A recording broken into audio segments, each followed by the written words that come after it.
It's being called one of the world's largest welfare schemes, India's food security policy, which aims to provide some 800 million people access to cheap food grains.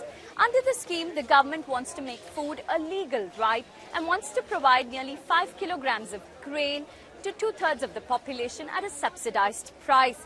But experts question whether India really can finance such an expensive scheme, which will see its food subsidy burden go to over $23 billion. But the government says money will not be a problem.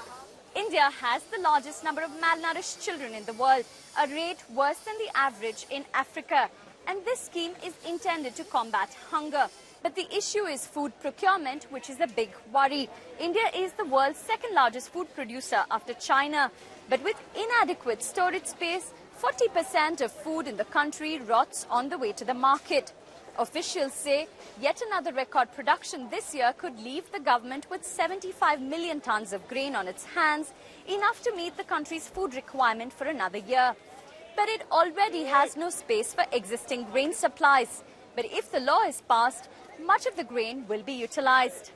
Many question if the government can really undertake such a large-scale distribution of food when its existing systems are already struggling. The policy is yet to be debated by lawmakers in the parliament before a vote. But it was the top election promised by the ruling Congress party, and its implementation will help the party in the upcoming general elections, which are due next year. Shilpa Kannan, BBC News, Delhi.